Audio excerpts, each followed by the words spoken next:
Como les prometí, les iba a hacer un video que estoy subiendo ahora de cómo, digamos, cómo saber cuándo una condición es necesaria a partir de la tabla, ¿verdad? De datos que les enseñé y eso, ¿no? Entonces, bueno, primero que todo, las condiciones que les especifiqué en la presentación están correctas, la tabla está correcta, entonces simplemente fue un error mío en el momento por estar, ¿verdad? Como hablando en vivo y enseñándoles en la tabla, ¿verdad? Se me digamos, confundió, pero solo para repasar, una condición es necesaria si para todos los casos en que y es igual a uno esa condición es igual a uno. Entonces voy a enseñarles como les había dicho, el video, ¿no? Por de la presentación. Aquí está, share.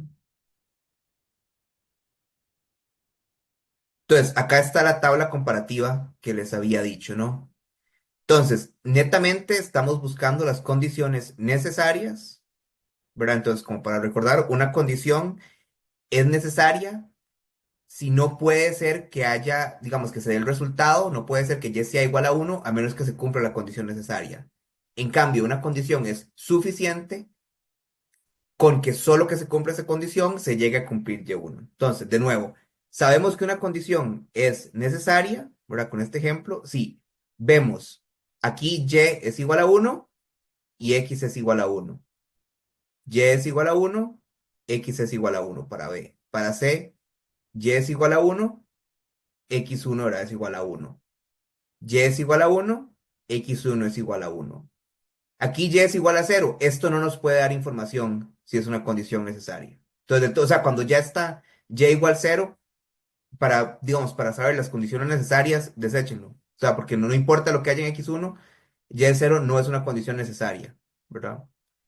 Eso no es condición necesaria, aquí no hay condición necesaria. Y luego, aquí y es igual a uno y x1 es igual a uno. Entonces es necesaria.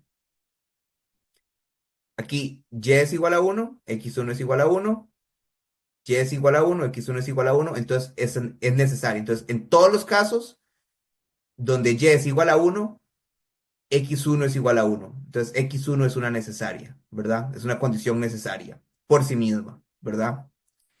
Em, Ahora, veamos cómo una condición puede ser, digamos, explorar una condición en que esta no sea necesaria. Para x2, y es igual a uno, x2 es igual a uno. Y es igual a uno, x2 es igual a uno. Está ahí igual, pero ahora y es igual a uno y x2 es igual a cero. Entonces aquí se está, digamos, rompiendo la norma, ¿no? No es cierto que para todos los casos, ¿verdad? Tengamos que si y es igual a uno, por fuerza x2 sea igual a uno. Entonces ya sabemos que x2 no es necesaria.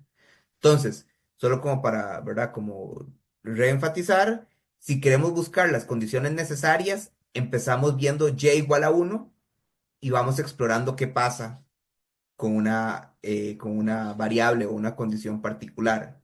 Entonces, empieza con y luego vemos qué está pasando con los x. Para las condiciones suficientes solas, por sí mismos, no las configuraciones, ¿verdad? Todavía, pero las condiciones solas para saber si son suficientes, más bien se empieza con la variable y vemos qué está pasando con el resultado final o la dependiente, ¿verdad? Entonces, exactamente igual con x1. X1 aquí es uno y y es uno.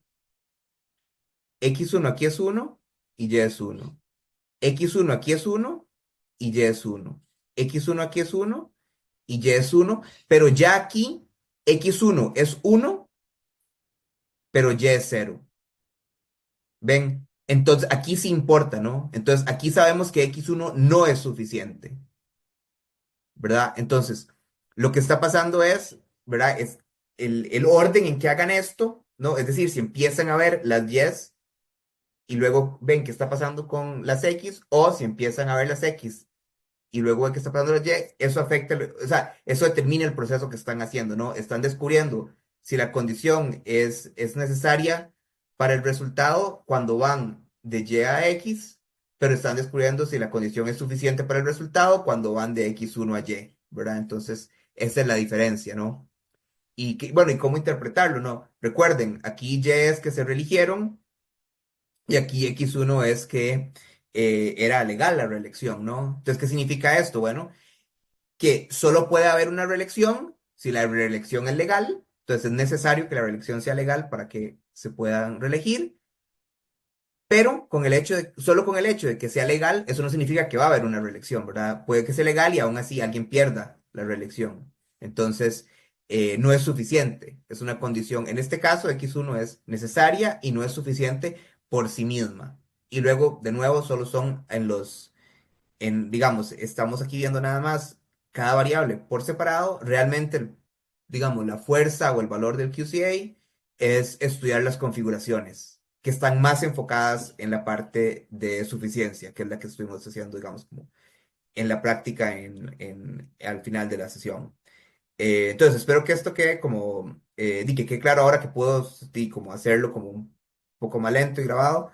Y cualquier duda o cualquier cosa me escriben y estoy aquí para lo que necesiten.